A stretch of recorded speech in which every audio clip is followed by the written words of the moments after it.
আমরা শুনে থাকি একজন সর্বনিম্ন জান্নাতি পুরুষকে 70 জন হুট দিবে আল্লাহ তাআলা, কিন্তু একজন জান্নাতি নারীকে কি দিবেন? যেমন হযরত আসিয়া ইসলামকে ফেরাউন স্ত্রী। পুরুষ সৃষ্টিগতভাবে, আমরা জানি সবাই, সৃষ্টিগতভাবে পুরুষ একাধিক নারীর প্রতি আসক্তি তার মধ্যে যেরকম থাকে, প্রকৃতিগতভাবে টান থাকে। এক বউ আছে, তারপর আরেক বউ চায়, আশা করে। নারীকে আল্লাহ সুবহানাহু ওয়া তাআলা যে প্রকৃতি দিয়ে সৃষ্টি করেছেন, নারী কিন্তু একাধিক পুরুষ তিনি কামনা করেন না। তিনি কোনো পুরুষকে একান্তে চান।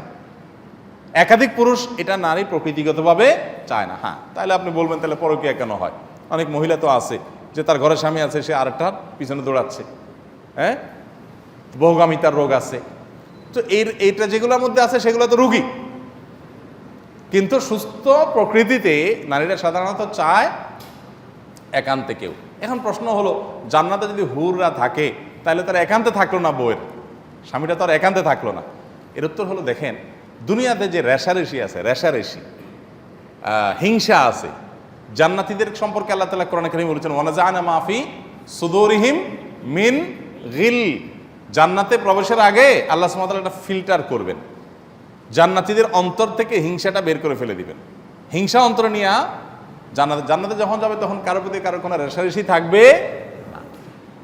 এটা বিষয়টা নির্ভর করে যে সহনশীলতা, আল্লাহ তাআলা সহনশীল করে দিবেন, এক। দ্বিতীয়ত হলো, যিনি স্ত্রী, মূল স্ত্রীর মর্যাদা তিনিই পাবেন। বাকি যারা আছেন তারা তার বলতে পারেন অনেকটা সেবিকার মতো, তার সহকারীর মতো, বা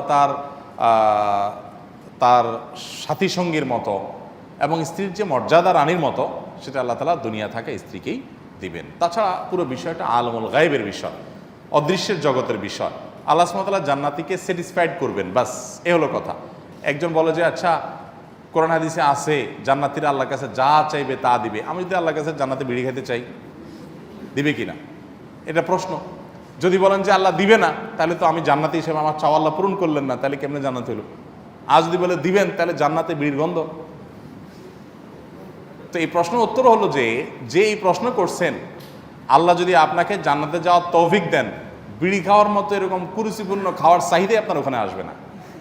আপনি এখন দুনিয়া বৈশা চিন্তা করতেছেন ওখানে আমি এটা চাইবো আর কি, ওখানে গেলে আসলে আপনার এটা ডিমান্ড থাকবে না, এমন ভালো ভালো খাবার সেখানে থাকবে। বিয়ের উপযুক্ত মেয়েকে উপযুক্ত ছেলে প্রাইভেট পড়াতে পারবে কিনা, এবং ছেলেটি হিন্দু, এর শাস্তি কি হবে? কারণ বাবা মার সম্মতিতে বাসায় এসে পড়ায়।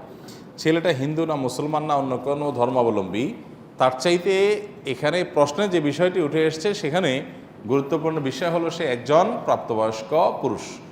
অতএব একজন বয়স্ক পুরুষ আর একজন বয়স্ক মেয়েকে, বা একজন ছেলে একজন মেয়েকে, যাদের মধ্যে পর্দার বিধান প্রযোজ্য হয়, এরকম একজন আরেকজনকে পড়ালে সেটা হারাম। পর্দা ছাড়া সরাসরি তাদেরকে যদি এরকম প্রাইভেট পড়ায়, সেটা কি হবে? হারাম হবে। মেয়েদেরকে মেয়েরা, ছেলেদেরকে ছেলেরা পড়াবে। আর যদি ছেলেরা মেয়েদেরকে পড়াইতে হয়, মেয়েরা পর্দার মধ্যে থাকবে, পর্দার আড়াল থাকবে, বহু শর্ত থাকবে, সকল ফিতনার দ্বার বন্ধ থাকবে, তারপরে বহু শর্ত সাপেক্ষে সেটা জায়েজ হতে পারে, তারপরেও সেটা অ্যাভয়েড করাটাই হলো তাকওয়ার দাবি। ইসলাম এই সমস্ত ব্যাপারে খুব বেশি আমাদেরকে সতর্ক করেছে, কারণ আসলে এইসব বিষয়গুলো ফিতনার দুয়ার খুলে দেয়, উন্মোচন করে দেয়।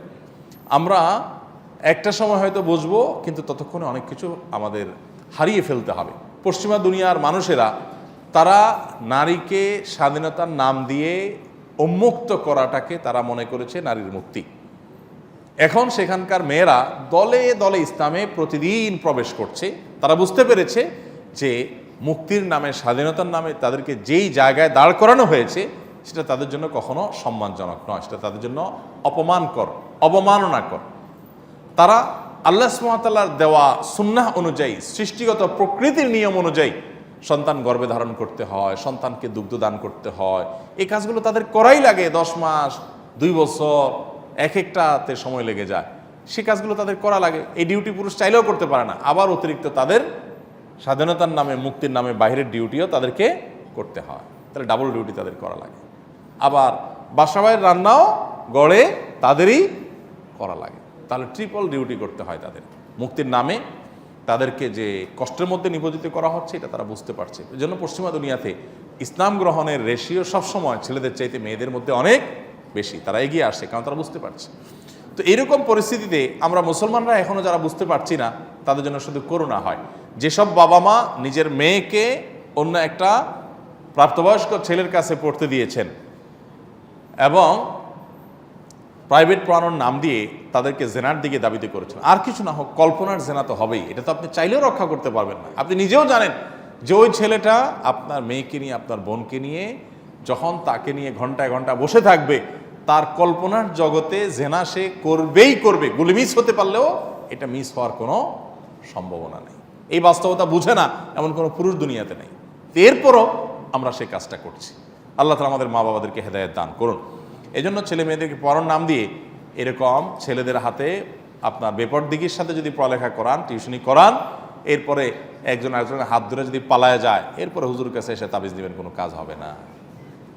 হুজুর তো তাবিজ আগেই দিছিল, সে তাবিজ আপনি নেন নাই, এখন ধরা পড়ার পর এরপর বলবেন হুজুর একটু তাবিজ দেন যেন ফিরে আসে। কোনো তাবিজ আর ফিরে আসবে না। আল্লাহ তাআলা আমাদেরকে তার বিধানগুলোর গুরুত্ব বুঝার তৌফিক দান করুন। আমি প্রায় সময় বলার চেষ্টা করি, ভাইরা, আরব দুনিয়াতে অনেক মানুষ আছে নামাজ কালাম পড়ে না, ফাসেক টাইপের, এখন নিচে পায়জামা প্যান্ট পরে, ধূমপান করে, আইনায় মুখে অনেক হারাম কাজে লিপ্ত, মাগার বইয়ের পর্দার গুরুত্বটা বুঝে।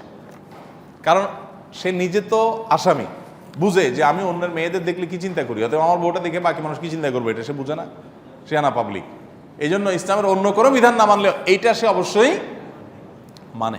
আর আমাদের সমাজে উল্টা, অনেক লোক আছে যে নামাজ কালাম পড়ে, মুখে দাঁড়িয়ে আছে, ইসলামের অনেক বিধান সে মানে, কিন্তু মেয়েকে পর্দা করে না, বউকে পর্দা করে না। আল্লাহ আমাদেরকে বোঝার তৌফিক দান করুন।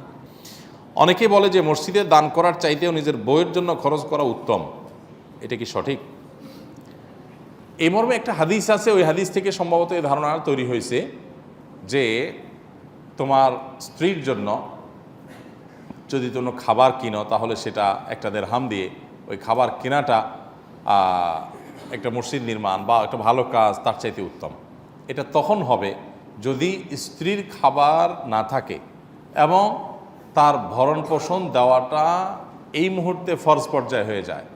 আবার অপরদিকে মসজিদ নির্মাণ করা বা অন্য ভালো কাজটা সেই পর্যায়ের গুরুত্ব না থাকে। যেমন ধরা যাক এই এলাকায় একটা মসজিদ আছে, আর একটা মসজিদ হচ্ছে, আজকাল তো ওই যে কমিটির লোকদের মধ্যে দ্বন্দ্ব হলেই আর একটা মসজিদ বানানো শুরু করে দেয়।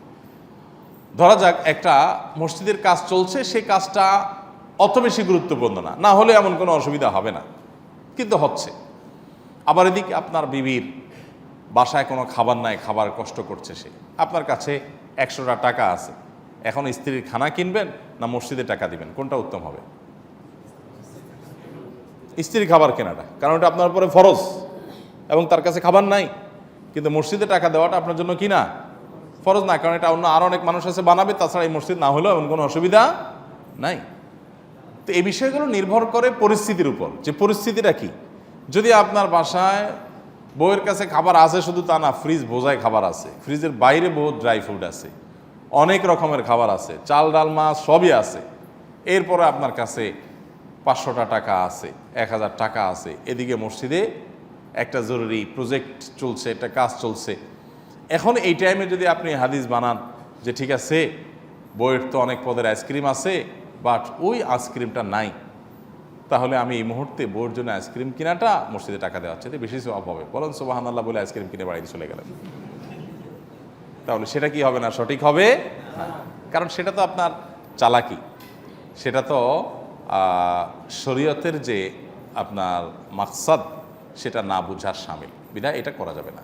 আপনাকে স্ত্রীর ভরণ পোষণ দেওয়াটা যদি আবশ্যকীয়তার পর্যায়ে পৌঁছে যে এখন না দিলে স্ত্রী না খেয়ে মারা যাবে বা না খেয়ে কষ্ট করবে, তাহলে তখন ওইটা আপনার জন্য বেশি উত্তম অন্য যে কোনো খাতে দান করার চাই। কথা কি বুঝাতে পারছি?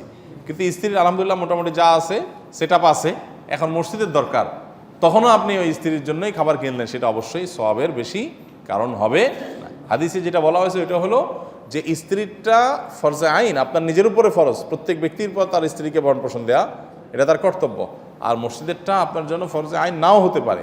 যদি এমন হয় একটা এলাকা কোনো মসজিদ নাই, নামাজের জামাতের কোনো ব্যবস্থা নাই, আল্লাহ আপনাকে সামর্থ্য দিয়েছে, আপনি শুধুমাত্র মসজিদ তৈরি করতে পারেন, তাও যদি আপনি না করেন তাহলে সেক্ষেত্রে আপনি কি হবেন? অবশ্যই গুনাহগার হবেন।